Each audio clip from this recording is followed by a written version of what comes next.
were put back, and so obviously generation sucks, and I'm just trying to get to the Oh, bottom of it. I don't know who to yeah, speak so we to. had the panels taken off the superintendent section because there was a leak, and we did it about 2 times. So the custodian there wanted to see after the heavy rain if it was going to leak or if the repair, was done correctly before we actually had the panels put back on. So I did contact Aegis, and they should be out sometime this week or next week to put them back on. Got it. How can you let me know the dates they were taken off and the dates they came back on? Yeah, I could check School Dude and send you an email tomorrow. That would be terrific, just so I know how many days of productivity we lost. No problem. Thank you, Raquel. You're welcome. See, ask Raquel and you'll find out whatever you need to know about facilities. Well, I guess so. Here, I thought you knew it all.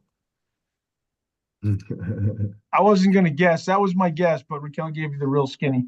Yeah, we've known a long time, Bill. She's the brains of the operation. You Hey, I've never hidden that. yeah, no. I sent a letter out today without having her looking it over, so I'm embarrassed. I won't tell you who I sent it to, but Peter saw it. She said, Bill, you got to have Raquel look at it before you send it out. I'm like, yeah, you're right. It's a bad idea. Well, afternoon, everyone. Hope everyone had a great holiday, as the case may be. Bob, you back from Florida yet? Is that are you still in the game reserve there?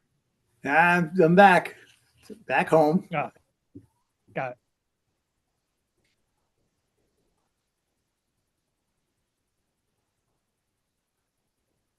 Let's see here. I think we have a quorum. Are we waiting for anyone? I'm trying to think. I think we got the entire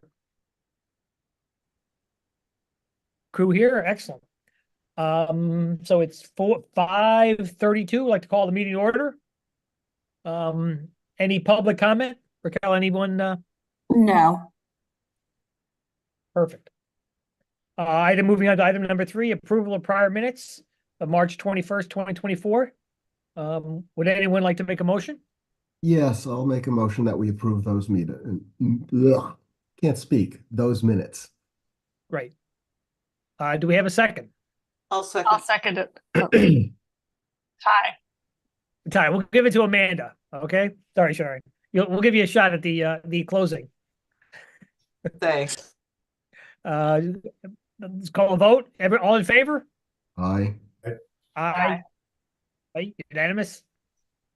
All business none. Moving on to item number 4, architect's report. I believe we have Justin with us. Yes, thank you, Mr. Chair, members of the committee. Similar to the last couple of building committee meetings, we have very limited items to report. We have been attending the last week or 2 weeks ago, we had our kickoff OAC meeting, owner architect contractor meeting, and we have started attending weekly Thursday afternoon meetings. So we've been in the early stages of RFI responses and submittal review and responses. Nothing significant to report this evening. Got it. Thank you. That was easy. Moving on to the construction manager's report. Thanks, Graham. So with the GMP executed last week, we've been really busy pushing out the contracts to the balance of the trades and just trying to bring them on board as quick as possible and get them involved in the submittal process, and just kind of looking down the road and making sure we were starting to procure any long lead time items and to start working through the paperwork on with those balance of the trade contractors. And then on site, we now have the site fence fully established with the S&E controls. So if you drive by, you now see the 2 gates to the job site. We have our scrim along the fence all along Mungertown Road. And then as you come onto the site, we actually today paved the 2 aprons to the site entrances. So those are now blacktop that then lead to a stone tracking pad as you enter the site. And then on the actual physical site, we basically have the top half closest to Mungertown Road, all the topsoil kind of stripped at this point and then stockpiled. So there's one to the south end of the site, and then there's one to the north end of the site, which is up kind of running parallel to Green Hill Road. So we have Yep. our 2 piles. And then what we're really trying to do this week is start kind of moving what material we can off site, and then also looking to start excavating for the actual building foundation. So we're gonna start in the middle of the building, right down the middle of what we call it the 7 line on the construction site. And what that does is basically splits the upper level and the lower level of the school. That's where our first building excavation is really going to be this week. And then it'll be a little bit involved because it's a kind of it's our deepest excavation, because that 7 line is a retaining wall. So we have to dig down, move a bunch of earth. And then once we can get that wall formed up over the next couple of weeks, we actually have to fill in material for the upper level towards Mungerton Road. So there'll be a bunch of site work occurring in the next couple of weeks for the building related to putting that wall in, and then just kind of leveling the site as we need to for the balance of the foundation work. Yeah, are you anticipating any ledge at all? I think the boring didn't quite show any, but you never know, but. No, all the borings we've seen for the ledge have it below our excavations. Same with water. So we're not expecting water. We're close to water, closer to the water table than we are to the bedrock, but we're Yep. not expecting any ledge unless we. Had a lot of rain this last month and a half, but that's fingers crossed. And a little more this week, Yeah, exactly. unfortunately. All right. Got it. Any questions or?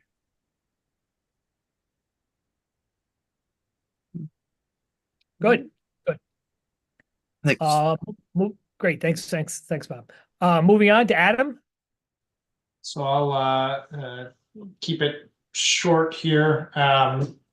As some members were talking about before the meeting started, the groundbreaking ceremony that was planned for the 3rd has been postponed because it'll be a couple inches of rain and 25-mile-an-hour winds, and not exactly an ideal situation for an outdoor ceremony. So current thinking is to reschedule for the week of the 15th at some point, but that date and time is still TBD. Coordinating with both the First Selectwoman's office and Superintendent's office. So more to come on that. I got a little bit of show and tell here, just in terms of some items that we'll see moving forward. So first are just some photos that Rob had shared, just to kind of give a visual of what's going on site in terms of, there are dirt piles. That's what they're moving. But they're going around, and we're working closely with Langen, who is the soil management consultant that we had approved services for a couple times a while back, some of the testing and some of just their services. So each of the piles and movement and locations are done in concert with Langen to identify, what dirt's moving where and how Gilbane can proceed throughout the site. But like Rob said, the key focus for the entire team has been on that, trying to get the building started up first. So but again, it's just a little bit of show and tell before you look out there and it's covered in rain over the next couple of days. Looks pretty sandy, actually. Looks sandier than I anticipated from the borings. That's a good sign. Yeah, definitely.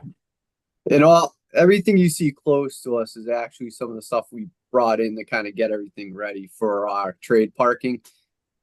So this has all kind of been proof rolled and kind of give us a nice little clean access to the site. Yeah, that's a good photo there. Yep. The other, in terms of, this meeting and moving forward, so each of the meetings I typically have set up where I have a little folder at the top labeled reports, and that's where I'll stick, any of the pertinent field reports that come in, either through Colliers or Tecton or from Gilbane. They come in different frequencies. So, Colliers provides a weekly report, Tecton provides a weekly report. I think Gilbane might have one monthly, maybe not, we'll see. But basically that's where each meeting, I'll put those in there. I don't typically, spend the time to go through each and every one of the reports because there's a lot of pages there, and a lot of it's just sort of give the update on what's going on and which steel sequences got installed this week. But the idea is to give you a flavor of what's going on in the back end if you want to do some pre-reading for the meeting.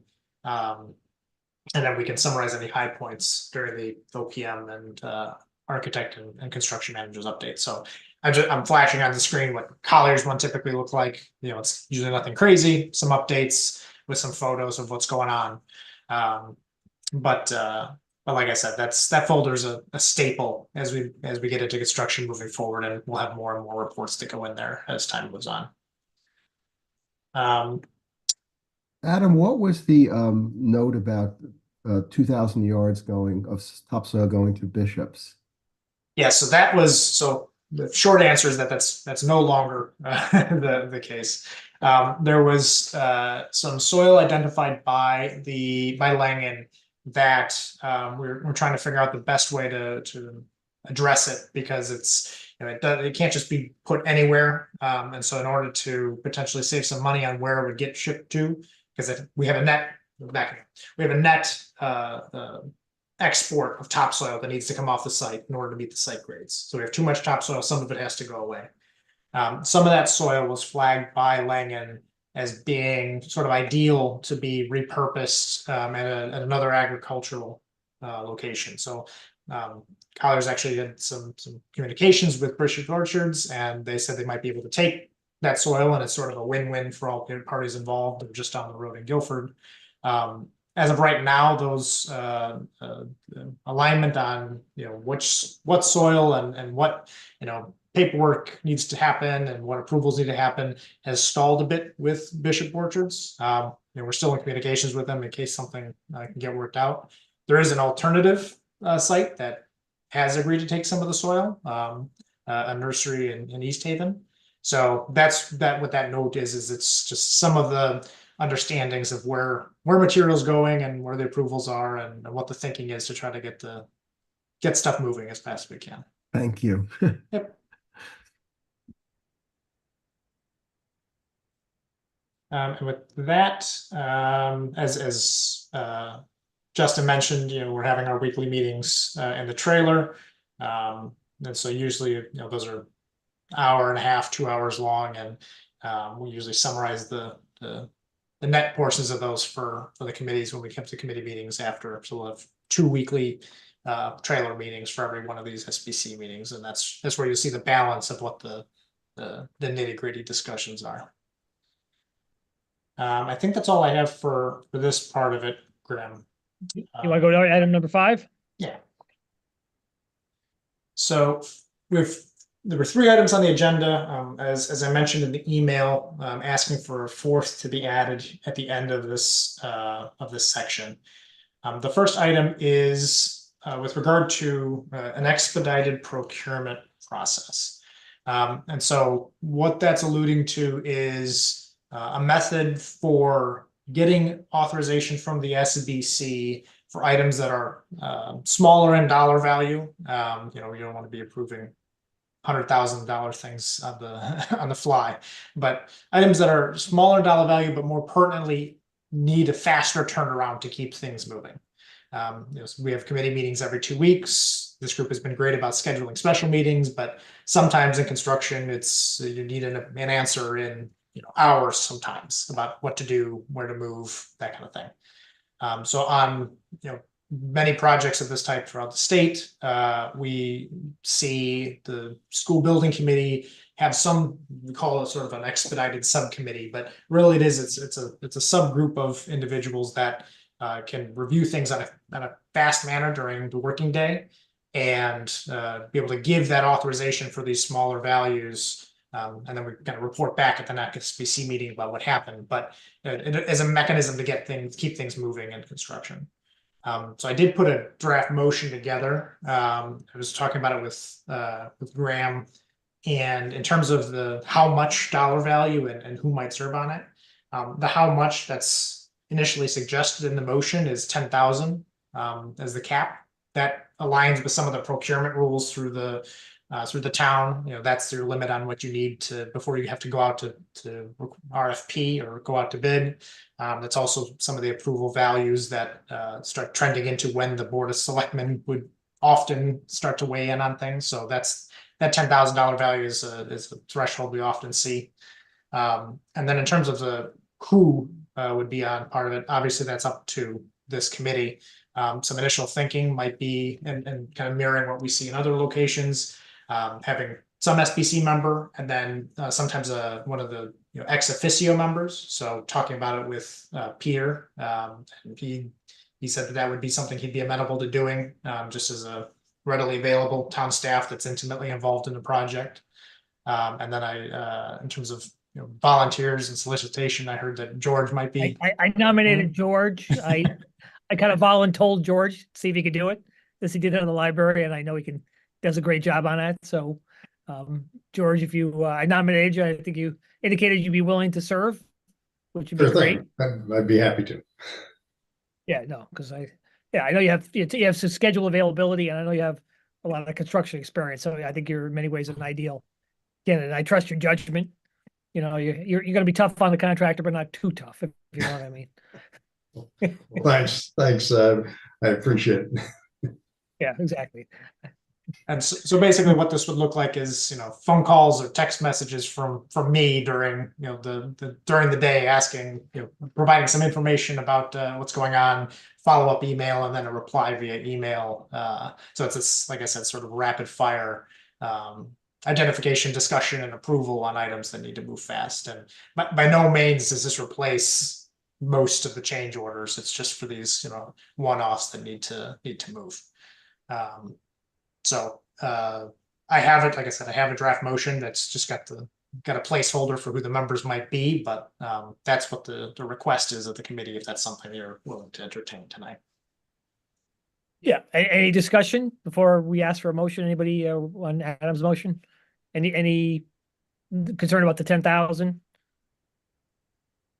I mean, I think that's a good compromise. You don't want to get bogged down and hold things up on relatively small amounts, and it would not be historically that many items, but sometimes you need to move fast and come down and take a look at something, and So hearing none, would someone like to make a motion? Or I don't know if you could pull it up, or Yeah, I'll do that. if someone is already prepared.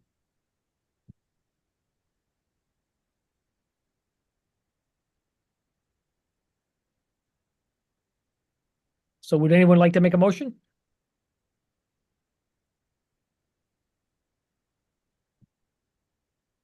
I'll make a motion.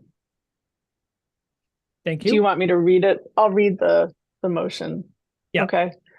So this is a motion to establish an expedited SBC approval subcommittee comprised of, have we decided who?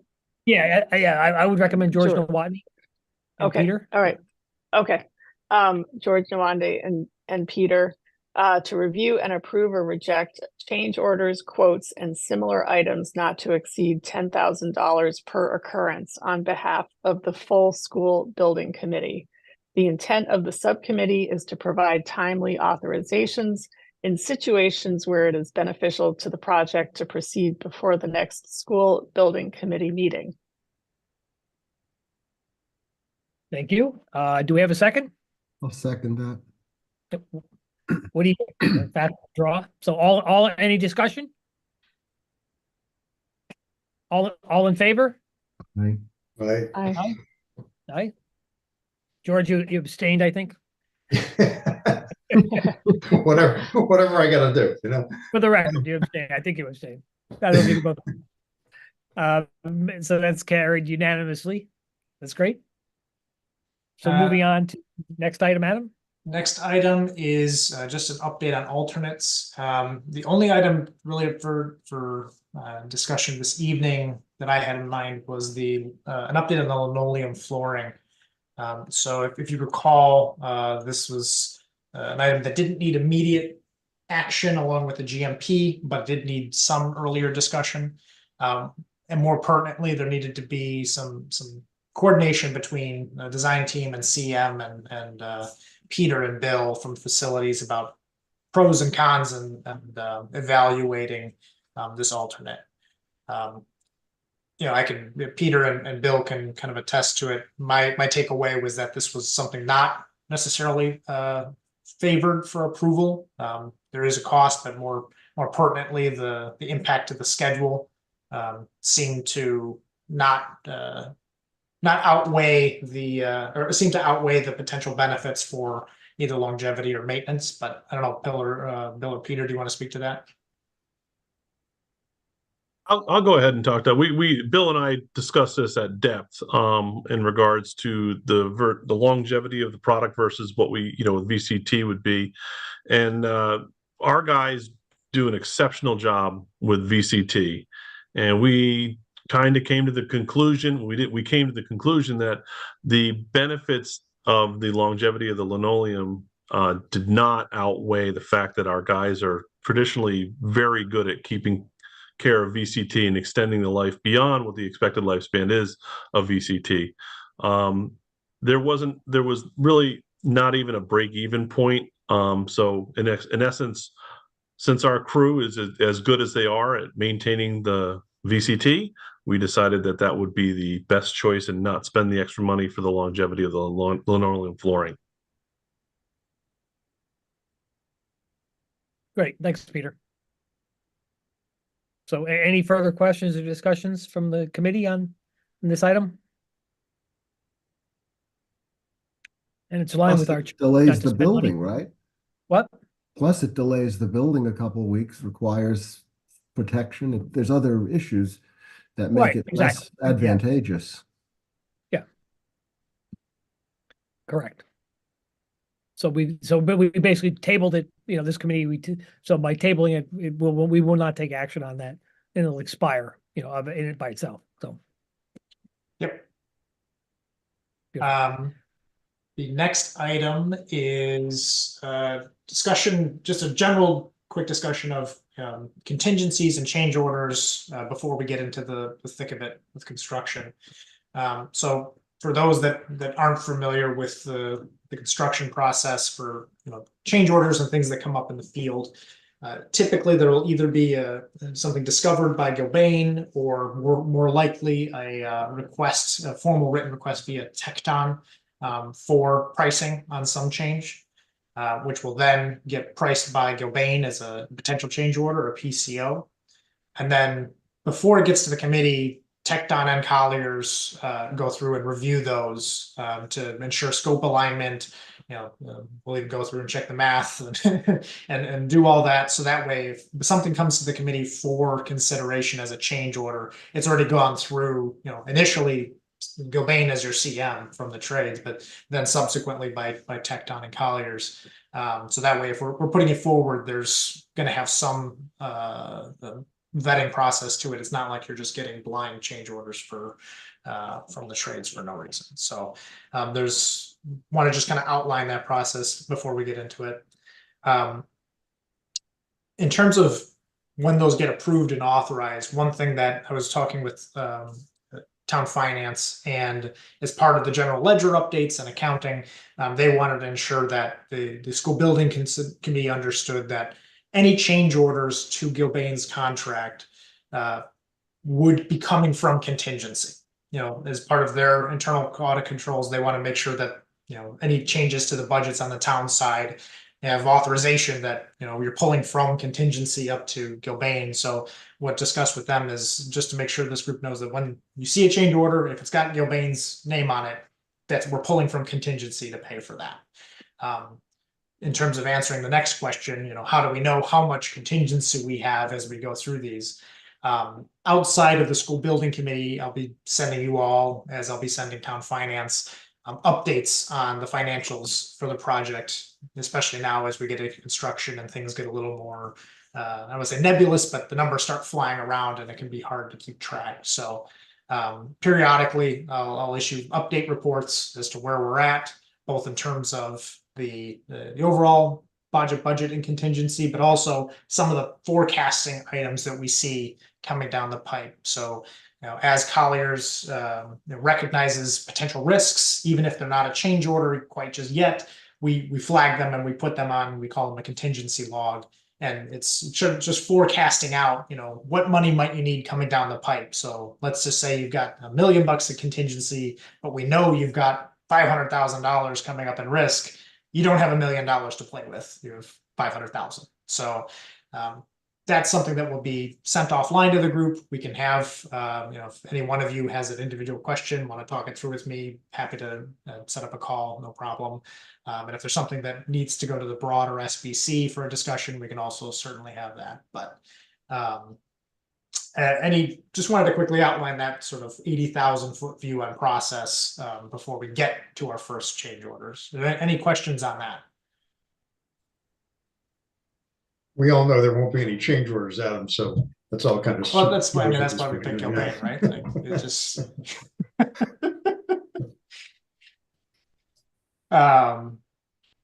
To that point, my next bullet point I had there is some of the upcoming potential change orders that we've initially started flagging. Some of them we've known about in terms of requests. So the concrete sidewalk is one of these that'll come through as a change order up on Mungertown Road. Also the change from a 20 to a 30-year roof. That's something that's been requested for pricing. As well as just some field conditions. So as we're getting into the soils, identifying what's actually there will be, some changing in pricing based on the actual conditions of the soils and what needs to happen with them. So again, we'll outline all of that and we'll look at it before it gets to the SBC for review and approval. But those are some things coming down the pipe that we've flagged so far. So that's all I really had on that particular bullet point. And if there's nothing else there, then I can move on to the last add to this section, which is some Eversource survey easement coordination through Benish. So I'll share my screen on that. So this, what I'm putting up on the screen here will get wrapped up into a formal Tecton change order here shortly, but we wanted to get the authorization in place so Benish could start doing the work.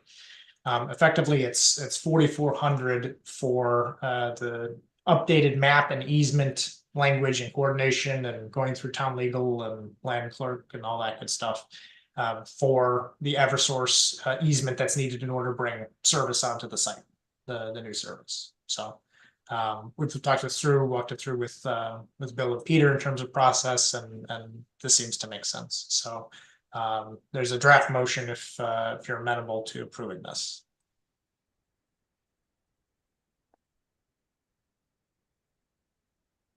Graham, you made it. One question: Are we going to need a water service easement, or is that just a service, and then they're not going to require an easement over it? And maybe we don't know that yet. I haven't heard anything. I know there's been a bunch of discussions with the water company, unlike Eversource, which has been sort of quieter until you get into construction. Right. So you have a backhoe back there, then it becomes real for them. Rob, you haven't heard anything, have you, with your discussions? I haven't seen anything. And I don't know that I would anticipate one either. No mention of easement from Kayla when we've talked to her the last couple of weeks. Yeah, is the total route is it going off the town right away at all when they get around the bridge? Is that all town property, or is that crossing anything at all? I'm just thinking out loud. Over the water line? Yeah, when the water line is it still on the bridge, or is it off the bridge? I forget how we ended up. It's not physically attached to the bridge, but I believe it's still on town property. We can regroup on that, but I believe so. And there's not been any discussions about any sort of other land easements or acquisitions or anything of that nature. So I believe the property line extends a couple feet south of the bridge, because that's where we were talking about sidewalks and things. There was additional room on that side as well. So. Got it. Okay, sorry, I digress. Okay, so does anyone have any questions about the easement, the cost, of the process for Eversource? I guess we could make a motion. Did you have a draft motion, Yep. Adam? Or no? Would anyone like to make a motion to this effect? Boy, everybody's quiet tonight. I'll do it.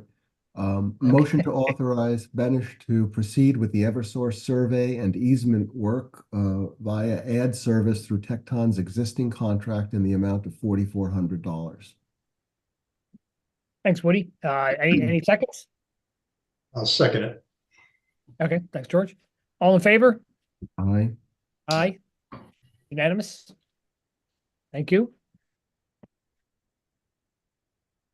And then finally, just as a discussion of schedule, we talked about the key item in terms of changes with the groundbreaking ceremony shifted to about 2 weeks from now, more or less. So we'll still ironing out that date.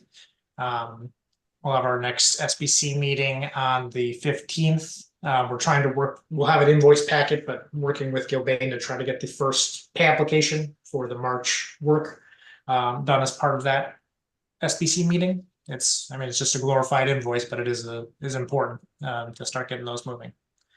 Got a Board of Education meeting update tomorrow night that I'll be attending and giving them just a little status update of what's going on with the project. And then, as I mentioned, and Rob mentioned, and Justin mentioned, we'll have just the key focus on earthwork and trying to get into foundations for the main portions of the building along that major retaining wall. That's the key focus for April. So, any questions on the calendar? Otherwise, it's pretty short and sweet this evening.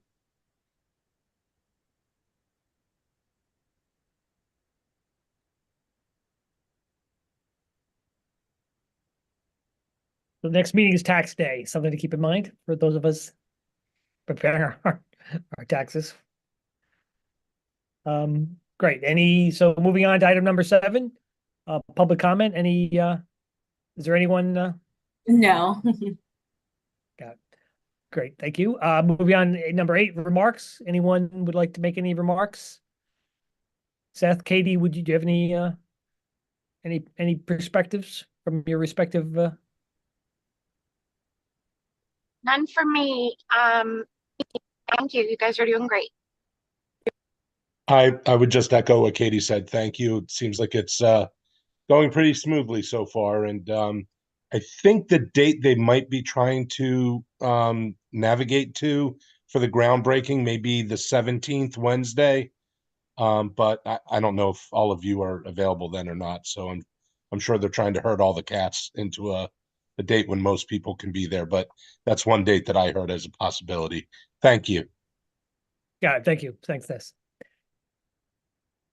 Great. Moving on to item number 9, adjournment. Would anyone like to make a motion to adjourn? I'll make that a motion. Karen, I was going to hold that one for you. Yes. Do we have a second? Thanks, I appreciate. Thank you. Do we have a second? Let's stick it out for a while. Yeah. I'll second it. Okay, thanks, George. All in favor? Aye. Aye. Aye. Unanimous. Thanks, everybody.